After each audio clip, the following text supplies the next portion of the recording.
Bro was getting sendy. Anyways, though, this Cowboys team's trying to send it this year all the way to the Super Bowl, for sure. It'll be interesting if Michael Parsons get back, because, bro, that trade might not have been that bad after all.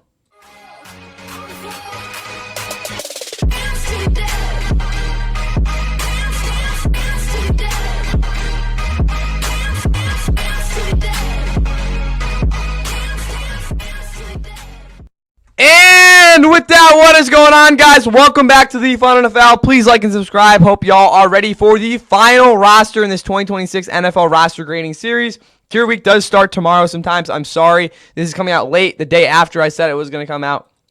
Things happen.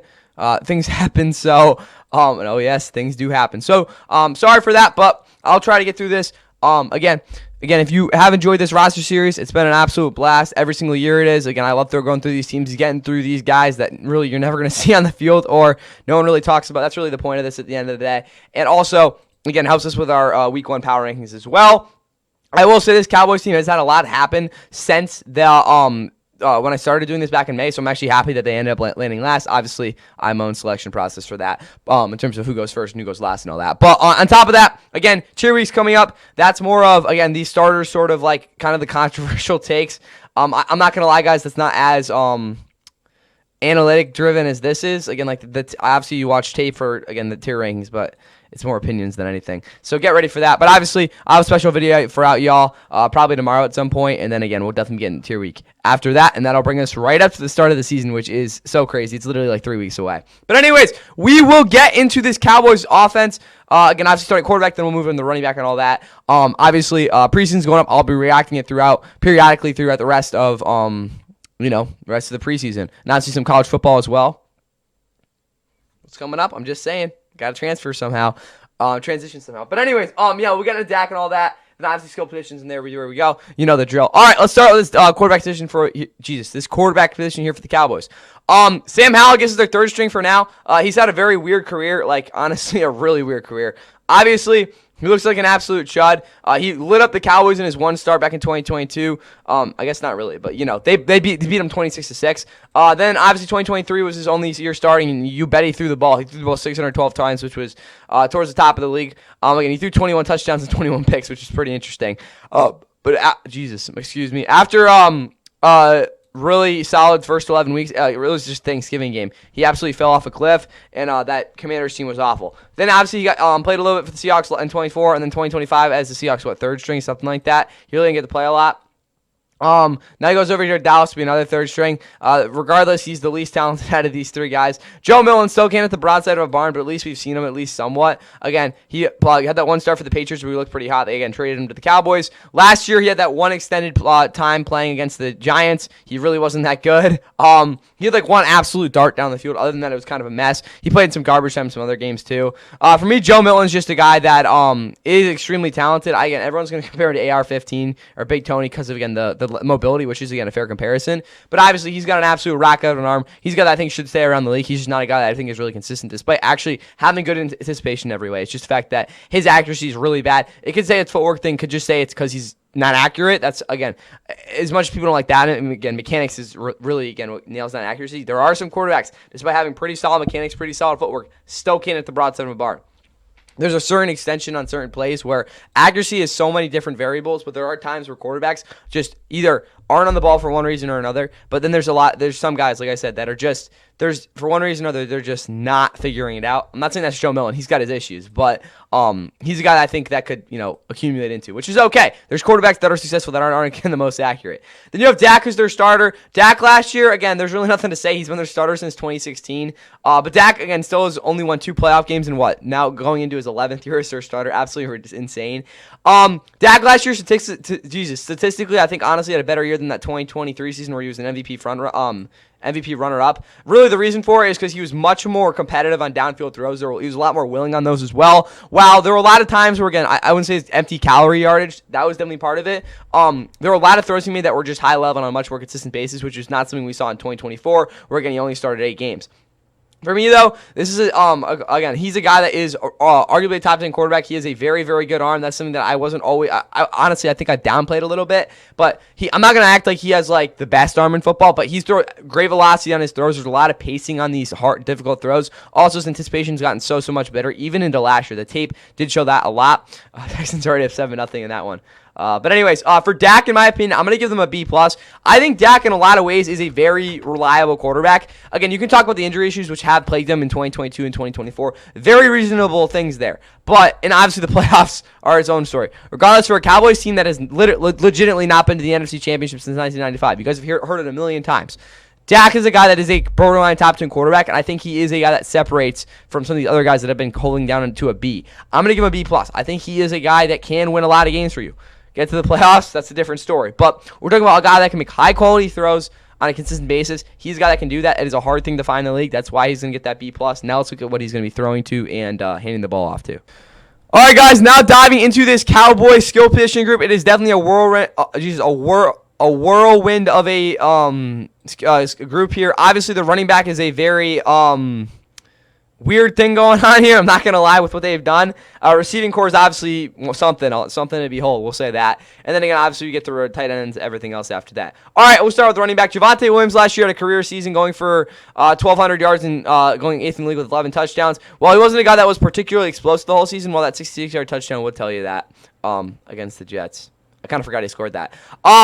For me, Javonte Williams is a guy that last year, I'm not going to say completely transformed his game because he kind of didn't, but yeah, he kind of did. The run blocking in this Cowboys offense last year was downright elite in my opinion, though. Again, I'm not going to say it was as good as we go back to like 2018, 2019, which were the two of the best years of Cowboys. And, well, honestly, I'd say the projected starting lineup for that 2015 Cowboys offensive line with Romo, and obviously the injuries after that completely derailed it. But from 2016 to 2019, the Cowboys legitimately had a top 5 offensive line in football. Like, at any point in those seasons, I'd say that. And again, there were times where they were the best, like especially 2016.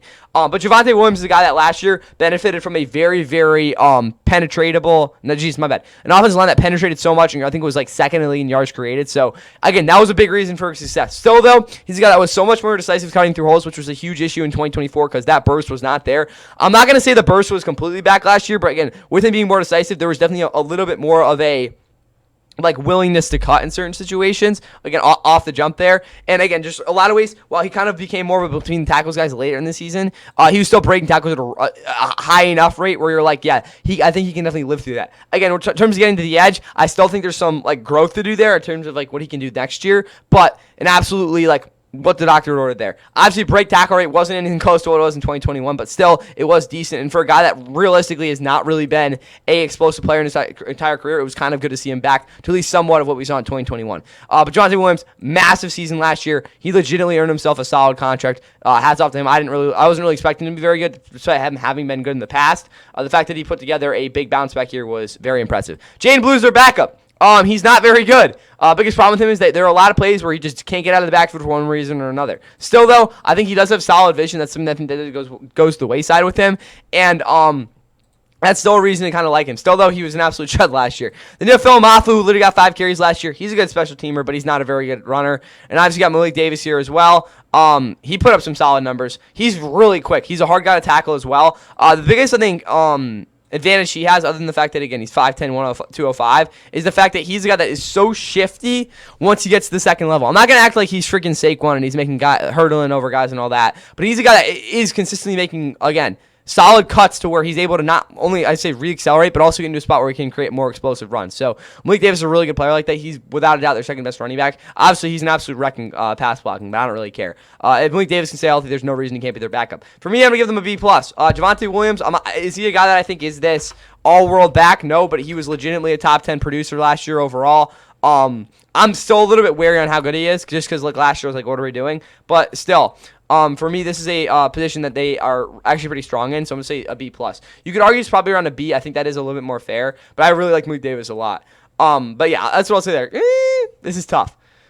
So give him a B or a B+. Javonte Williams, you had a good season. We'll say a B+. All right, now receiver. There's not really a ton to say here. CeeDee Lamb is still a top 10 receiver in football. Yeah, he only had 100 yards last year. He hasn't really quite been as good as 2023, but he legitimately hasn't gotten enough targets in the red zone. He's a guy that over the middle of the field has been so dominant there, and him and Dak, I don't think have still gotten the same page after that injury he had last year, or in 2024. As a deep threat, same thing, separation rate was just there. His route tree has gotten even more advanced than it used to be. I think the biggest thing with him last year is the target share kind of got out of whack. Still, though, CeeDee Lamb's the team's best receiver. There's nothing to say here. We know who he is. He's an absolute, diversity demon, and he's going to do his thing with that. Now you have George Pickens, who obviously went off last year for 1,400 yards and 9 touchdowns.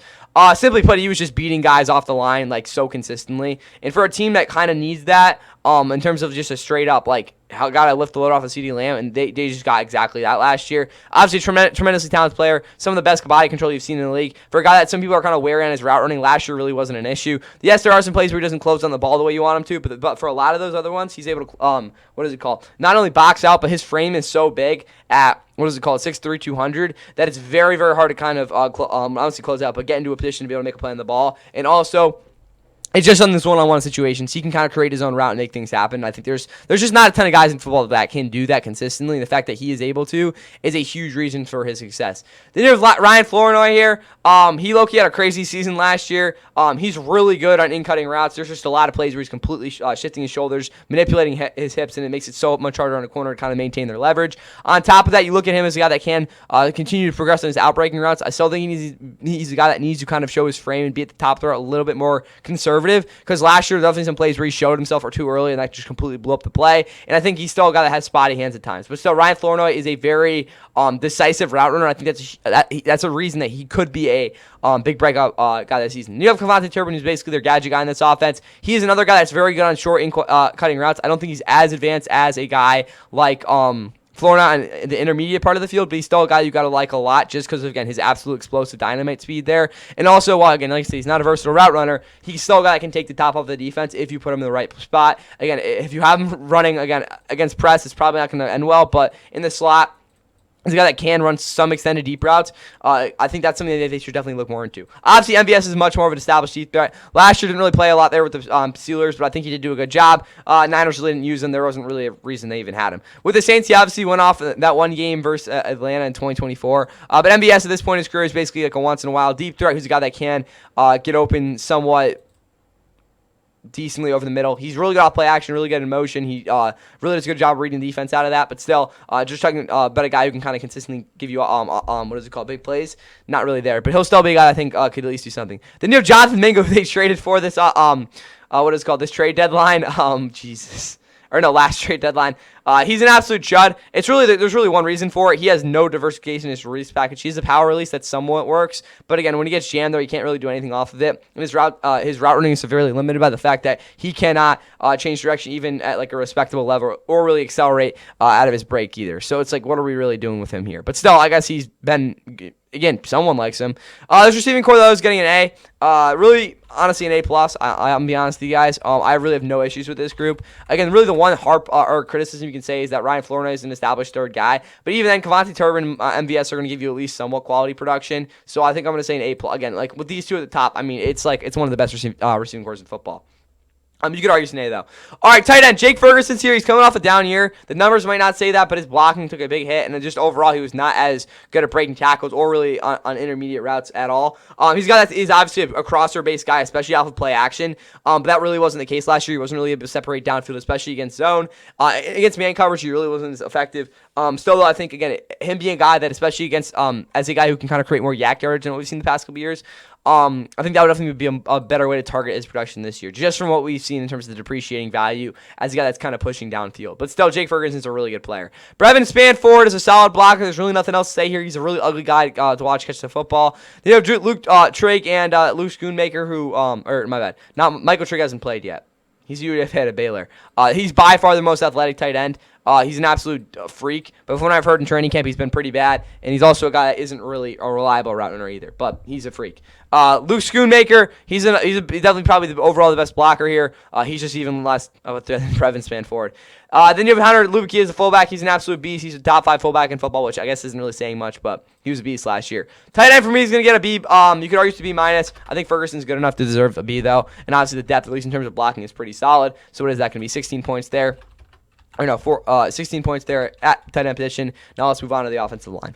Okay, guys, now for this Cowboys offensive line, it is a very, very good group. Tyler Guyton obviously is their left tackle, and he had a tremendous year last year. Obviously, his rookie season was a little bit all up and down. Obviously, he had to welcome the NFL moment against the Browns 2024 to start the season. Really, ever since then, he's gotten better and better, though. Still, the pressure, I think, in my opinion, is a little bit too high, but you look at kind of the context of that. There's a lot of plays where it's kind of towards the inside, where there's a lot of double teams that kind of get filtered out to him. So that's part of the reason for the pressure rate being a little higher than you'd like. Still, though, in terms of just purely being able to prevent guys from getting the edge off of him, he does that to a really high level. Just off the fact that his outside shoulder closes so well on these these bendy guys. And then also you look at him in terms of being able to combat some of these 1-2 punches. Really, the problem with him is he doesn't always deflect the first one, but he recovers so well and resets and anchors on that second one, which is where those power moves that again usually start rushes and again in this case end rushes as a counter get stalled out. I think Tyler Guyton, for the fact of being able to show that he can consistently stop power, it's made him it's been a lot easier to kind of trust him in certain situations. Then you have Nate Thomas.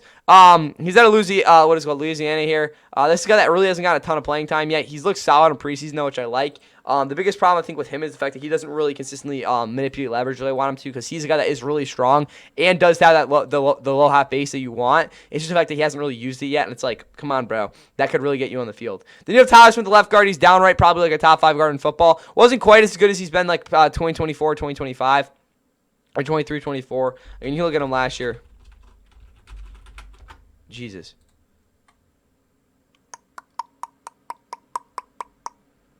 But yeah, Tyler Smith has been downright elite so far in his career. His rookie season, there were some points in terms of pass blocking, is a little bit off. But honestly, guys, there's really nothing else to say here. This guy is an absolute beast. Nick Levers is backup, former Buck.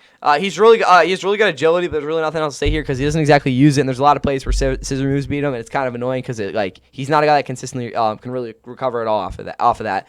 Cooper Beebe's their center.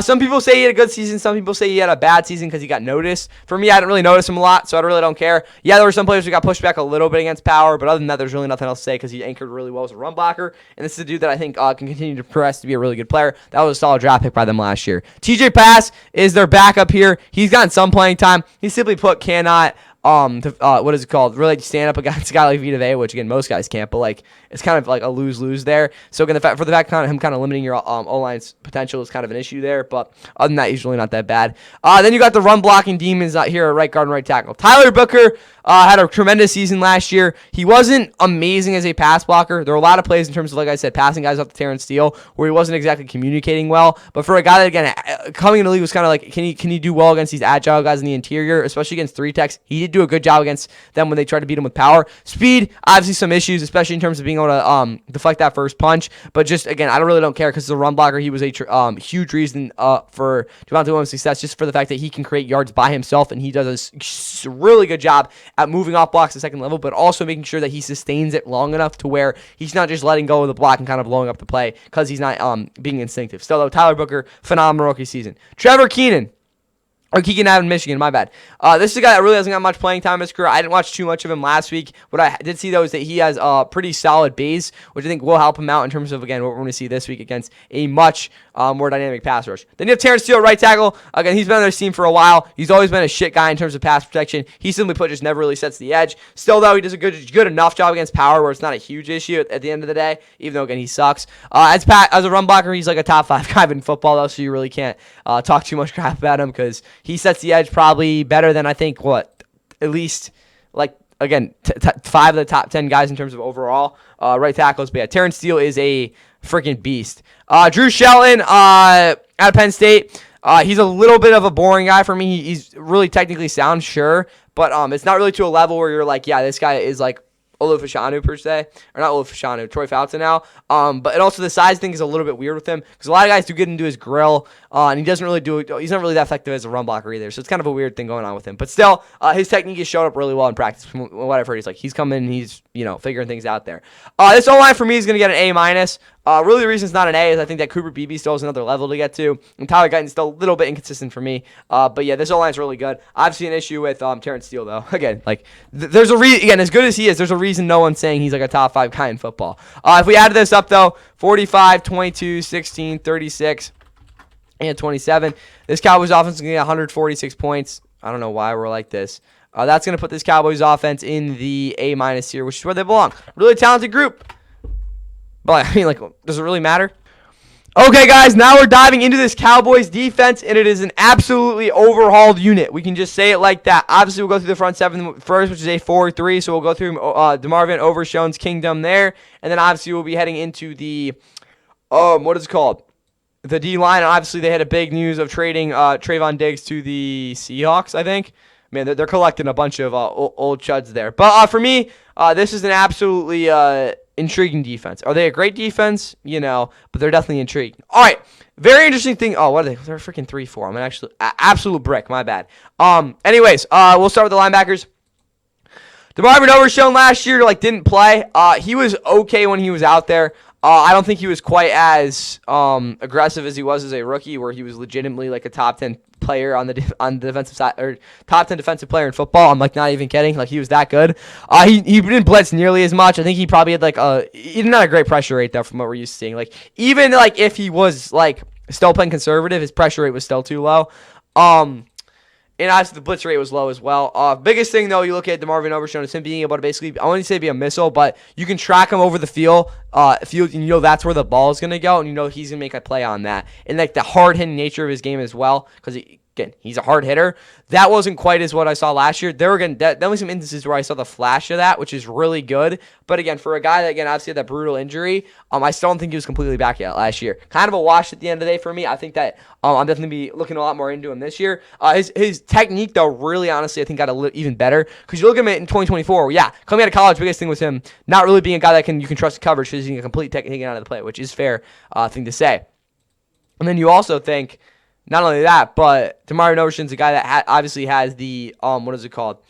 Again, the fact that he's not going to be a consistent tackler either because he's just going to try to blow up every play, which is a fair thing to say. But I think the overall coverage wasn't an issue in 2024 because his instincts were just that good. I think that's kind of the problem with, I think the biggest problem with linebackers, kind of going on a tangent here, sorry. But a lot of scouts and just people in general, we look at the NFL who are evaluating these prospects, especially at linebacker, you have to take the account of how do their instincts develop into the league and how much can you actually on tape measure innately how much their instincts are impacting the game. There's certain players, guys, that read the field so well, but they don't react to it just off of straight off gut.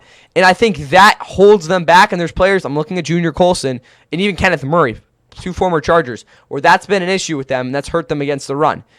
Then you get guys like DeMarvin Overshown, who I don't think read the field especially well, especially in terms of coverage, at least at Texas. But he's a guy that just jumps on every play, and he trusts his instincts there and his reaction, and it's served him well. It's a very, very hard thing to measure, but it's something that needs to be taken into account. Your decisiveness off of what you see and what you think is going to happen, that sort of just go for it mentality is something that is a high ceiling trait that I think a lot of these again, scouts, it's very hard to measure. It's a very hard thing to kind of go off of too. Because if you say a guy has that and he ends up, it doesn't really work out, it's yeah. So off of that tangent, DeMarvin Overshown is a guy that I think obviously still has that trait. I mean, it was still apparent last year. It's just he's kind of been more measured in terms of his coverage ability, which again is a good thing. It's just, can he be able to, again, use this tackling technique that he's developed throughout his years in Dallas and kind of, reintroduce that straight aggression off of a guy who still hits just as hard as he used to.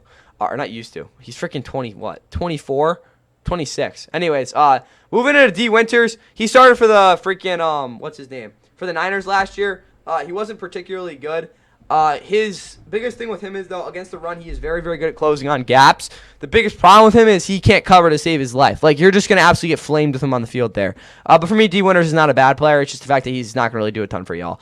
You have Shamar James, who's an absolute chud. He blitzed a crap ton last year. His pass rush moves aren't really threatening at all. He's good over the middle of the field, though. I think, though, just overall in terms of being his curl flat defender as well. The biggest thing I think he can work on, though, is being able to take on blocks and kind of, build off of not only, again, further in the future being able to actually shed them, but also, again, kind of just displace some of those blocks to where they're not actually creating, any impact. Jayshon Barham here out of Michigan.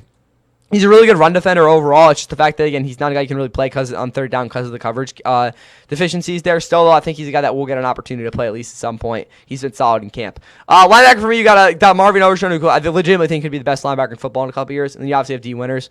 For me, it's kind of a mixed bag, though. I'm going to say a B-. It's just, again, we don't really know what's going on here. So we'll say 21 points, and just kind of going off to Marvin Overshown's ceiling and Jamar James being a capable player. All right, we got to speed this up. D-line. Quinn Williams is a top 5 defensive lineman in football. Yeah, the numbers really weren't that crazy last year between Dallas and New York, but as a run defender, he was just as good as he usually is, and he developed a new swim move, which I'm interested to see. LT Overton's in here. He's obviously a former edge rusher. They're going to move him around a lot. He's not really a good run defender, but he doesn't really get moved, so it's kind of a weird thing. As long as he doesn't get washed out, I think he'll be fine. And in terms of as a pass rusher, to see a lot of good stiff ghost moves, which is a weird thing to talk about, but he figures it out. Then you have Adio Agbanez, their defensive, as what is called their nose tackle. He's not really that good of a player, in my opinion, really at all. It is, 4 years with the Chargers. I think he had like one even healthy-ish season, and even then he wasn't even that good. He's an overrated player. I think the one thing you like about him is the fact that he doesn't really get manipulated at all by leverage, so at least there's that, but like, he doesn't make any plays. Jonathan Bullard, he's from Minnesota a couple years ago. I guess he played New Orleans last year. I'm not going to lie. I probably watched like 10 of his snaps. He's an absolute donut as a pass rusher, but he is a guy that is impactful against the run, as you might expect. Then you have Kenny Clark, who last year, in his first year with Dallas, was, I guess, okay. I'm not going to lie. It really wasn't anything different from what we saw in 2024. 2023 was, without a doubt, his best season in terms of pass rush since 2020. Again, people are going to say only 2 sacks. Yeah, but like... but last year, I think overall as a run defender, he wasn't quite as impactful as I think I wanted him to be, especially in terms of on tape against those double teams. But Kenny Clark's still a really good player. Jay Toya out of UCLA's here as well. He's a fat boy, but he's not very good. He's just kind of slow and doesn't really get off the line well. This D-line for me, without a doubt, though, is an A-. Again, I don't really care. You have 2 of the like better guys at their positions in football. You're going to get a pretty high grade, despite, like, bro, who the hell is out? They don't really have a true nose tackle there, but I like the depth there, too. So what is that, 6, 12, 18, 20 points? All right. Now for the pass rush. This edge rushing group is a kind of a shithole, I'm not going to lie. Rashawn Gary is, I don't even know if like Kai Rising was a number 2 guy right now, at least in terms of reliability. He was really good in 2023 overall. The pressure rate was right there. 2022 was his best year, though. Outside of, again, that 2021 year, he was legitimately a number 1 guy. It's just kind of hard to talk about Rashawn Gary because he really doesn't have a true defined number 1 move. His bend has gotten increasingly better, though, which is kind of a weird development with him. But he really hasn't used it as, again, a true go-to there. He's really good at crossing the face, though, and I think that for him to kind of develop more of a club move, it would kind of be a good variation off of that forklift, which he's also been using a lot more. His first step, though, has really never been special, which has kind of been always my biggest gripe about him. But Rashawn Gary's still a guy that can give you consistent pressure. It's just the fact that is he really that number 2 guy? He's certainly not number 1. Then you have Donovan Ziraku on the other side. He had a rough rookie season. And against the run, he was at least somewhat respectable, but a lot of his rushes got stalled out simply because he was never really threatening off of that second step. Has a really good first step, but again, for a guy that has violent hands, if you can't really threaten the edge, what is it called? Like really at all off that second step, it's kind of hard for, again, these O-linemen not to get anchored. Then you have Von Miller, who technically had 9 sacks last year. He will basically be a rotational guy. Don't expect him to really do jack against the run, but he'll go out there, throw out a spin move, throw out a ghost move here and there, and figure it out. He still has, again, he's still got some juice left, which is kind of cool. But he's a rotational guy at this point. Malachi Lawrence is on the other side. He was overdrafted by a crap ton, but he's a guy that has a ridiculously powerful bull rush for, again, a true edge rusher. Also can work as a what is it called, 3-tech, and I think, Jesus, they should put him at 4-eye a lot more. He really has no number 2 move right now, which is a big issue. I think he could definitely develop a scissor move, though. And for a guy that I think does actually have decent bend, I think he needs to use that a little bit more. He's not a guy that can really just blows by guys, so we'll see if that kind of develops. But again, he does have that burst, so we'll see what happens. Then you have James Houston here, who technically had 5.5 sacks last year, which I'm kind of puzzled by with Dallas. But he's got obviously the 8-sack 2022 with the Lions. The biggest problem with him is that he's an absolutely atrocious run defender. But he is very talented in the open field, and he is a guy that has legit bend. So watch him to be their speed rusher this year. And also, I think that he is a guy that can actually get into the grill of these O-linemen as well. So our tackles, so watch out for that as well. Sam Williams, obviously the torn ACL. What the hell am I talking about? 2024 tore his ACL. Last year wasn't quite the same. He's a good run defender though, so watch out. So, honestly, guys, the biggest thing with this D line I think to talk about is that our edge group is that you have a lot of guys that can give you pressure. No guy that's consistently really great at one thing. I think Rashawn Gary is the one true starter, despite his annoyingness things. They moved Maurice Leaf out here. Yeah, he's a good blitzer to the edge. We'll see what happens here. But for me, you got a lot of depth here. Probably one of the deeper edge rusher groups in football. It's just a fact of how good can they actually be. I'll give them a B minus. Again, I think that maybe again like what the hell you're talking about. The depth will speak to it, but I don't really like this edge rusher group for one reason only. They don't. Not only do they not have a number one guy, I don't think they have a reliable number two either. It's just not something I really want to deal with. It's a good like pass rush by committee, you could say. But for me, I'm just not something. Again, they don't really have a true dog off the edge, and I think you could again go ahead and give them a B again if you really want to. But yeah, we kind of have to give them a B. Do I? I'm still going to be minus. I'm holding my ground there. I don't think this pass rush is really that great. Okay, guys, now we're diving into a totally revamped secondary here for the Cowboys. They obviously brought in 3 huge pieces that will all serve different roles in this defense. Nonetheless, though, you look at this secondary, it was one of the worst in football last year, and for a couple of reasons. The biggest one is that they had no real decisive cornerback, which made it really, really hard for a guy like Malik Hooker to kind of just cover the middle of the field and not try to have to cut down on certain plays. Hooker had his own issues, but that was part of the reason that affected his play. All right, we'll start with Kobe Durant here on the left side for cornerback. Kobe Durant's a really solid player. I watched him for a long time with the Rams. He was never a guy that was a true number one, but he had elite range and elite, just an elite vert. And man, there were times where I think he definitely got beat going to the inside, which was an issue. But he has really good pace and change of direction, which is a huge reason for him to start. But in my opinion, I don't really know if he's a true boundary guy just overall. But Kobe, in my opinion, is still a really solid player. There's a reason the Rams let him go. He's not a number one cornerback, but Kobe's still a guy that a lot of defenses would love to have. All right. Siobhan Rebels is back up for now. Siobhan's a really talented player, but last year he just wasn't the same. Obviously, the injury was a big issue too. But again, through camp and through preseason so far, he just simply hasn't really put it together. And again, there's really one reason for it. It's the fact that he's way too aggressive.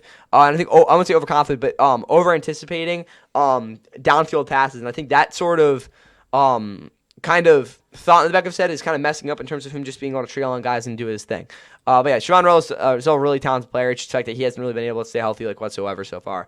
Deron Bland's on the other side. He's definitely the number one guy. Deron Bland last year kind of had a tough year. He wasn't bad, but with the injuries in mind, it's just like can this dude be a reliable number one for you? Because there's again with Hilton being he's 6'2", 202, but he's not really the biggest frame in a lot of ways. And can he be that number one guy that can cover these physical receivers? Because if he can't be that, they're gonna be I'm gonna say a ton of trouble. Because I think Kobe Durant can do that, and obviously Caleb Downs, but.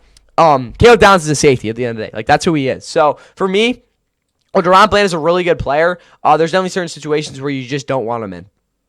You have Kalen Carson, who's absolutely trash, and then a bunch of bumps. I'll be honest, guys. I do like, what are we doing? But anyways, at nickel, you have Caleb Downs, so I'm telling you right now, if he doesn't win Defensive Rookie of the Year, I'm joking. I think Ruben Bain's going to win it. But Caleb Downs is one of the smartest players coming out of college on the defensive side of the ball in a really, really long time. The only I think gripe about him is that he's not like a physically elite prospect by all the measurements, but still, does it really matter? He's got elite range in a lot of ways, and he can legitimately do everything you want on the defensive side of the ball. Again, that's like a really vague thing, but I think the best way to put it is that he's the guy you put in your defense if you want multiplicity. He will be able to do that for this group. Darian Kendrick's here as well, former Ram. I don't know, again, maybe because they almost have a connection there. But Darian Kendrick last year, honestly, was pretty nasty. Not in a good way. But yeah, he was good with the Rams in 2023. Always remember that. Pick against the Seahawks. But anyways, for me, this cornerback room is really talented. It's just what are we going to really expect? I'm going to say a B. That might be lows for some people. It's just the fact that, again, is Deron Bland a true number one? I'll give him a B+. It's a solid starting. It's just the fact that there's not a true number one there. 18 points, though. It's probably as good as you're going to get there. Safety now. Obviously, Jalen Thompson coming in from the Cardinals, where he, being a supplemental draft pick, he's really the biggest thing about him is that, he can play too high somewhat well, but he's really just a run defender out there. He's a box safety. He does a decent job against tight ends in terms of blanketing them, but again, just straight up true man-to-man against certain slot receivers he's definitely going to struggle with. But it's Jalen Thompson, he's a run stuffer at the end of the day. He's a little bit better than, what is it called? Buda Baker in coverage, which is kind of why do they have those two sort of thing? But hey, they worked well together for 7-8 years. Zion Childress, I don't know who you are. I'm not going to lie. Haven't really seen you play a lot. Malik Hooker is the free safety. He's one of the faster safeties in football. He does a great job of reading the ball down the field. Really, ever since the disaster of his injury issues with the Colts for those years, ever since coming to the Cowboys, he's gotten better and better. Obviously, didn't start the whole year when Donovan Wilson was around, but Malik Hooker is a very talented safety, and you'll definitely see a lot of that this year. PJ Locke's a solid backup, though, coming over from Denver. He's not a guy that I love just because of the fact that he really isn't that much of a positive contributing coverage. He's not really great in the open field. There's a lot of times where he's able to close downhill, so that's huge. And you also have Marquise Bell, who is still recovering from that game against the Bills a couple years ago. Safety for me, I'll give them a B. Yeah, I think I'm going to say that. For me, Thompson's still a positive, but not crazy positive. Jalen Hooker, is he really an A-tier safety? It's kind of hard to say, so we'll say a B there. That's going to be, 9, 18, 24 points. And if we added that up, that's going to be 21, 20, 28, 18, and 24. That's going to give this group 111 points on the defensive side of the ball. That's going to put them in the B- tier, which I think is where I'm going to chill with them. This defense, in my opinion, they just lack those holy crap sort of guys. So unless Damari Overshown really goes off, which I think could happen, how much of a better defense is going to be this year? And again, which prevented them from making the playoffs last year. Okay, guys, now looking at the special teams unit here for the Cowboys as we get into the overall grade in a minute. Again, Brandon Aubrey is legitimately the best kicker I've ever seen. Again, screw the field goal percentage. He literally can hit it from 1,000 yards out. He's that good. Brian Anger's a great punter. Come on, Turbin's literally the best. Yeah, this is what am I going to say? It's an A+. You don't get better than this. I'll say A++. 10 points here. Or 12, 13 points. It just hit me. This is the last time we're going to be using this grid for a while. That's crazy. But anyway, depth. Quarterback depth, C-. Running back depth, D+. No, we'll say it C- too. Receiver depth, honestly, a B. So far, I'm going to say we're probably at a C. Yeah, no, we'll say a C+. Tight end depth, I'd probably say a C+, so we're probably just at a C+. O-line, I'll probably give a B-, so I guess we can bump it up to a B-. D-line for me is going to be a B. Edge rusher is going to be an A. Linebacker, I guess, is an A as well. So I think we're probably at an A- so far defensively.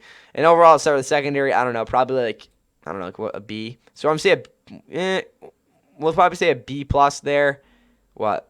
B-. We're probably at a B. Solid depth in this Cowboys team. There's really no position I'll make that worry about, but there's definitely, again, some issues here and there. So 32 points there. If we had to now do the identity, Schottenheimer low-key did a good job with this team. They didn't fall off the rails. They looked more inspired than they were in 2024. Still, though, this is a team that I'm not really too concerned about right now. But again, having Caleb Downs on the defensive side of the ball was a true X factor for sure. But again, I think that's really the biggest thing with this group. Offensively, can Javonte Williams repeat what he did last year, and can this offense be more timely? And as well, can this offensive line be more well-balanced?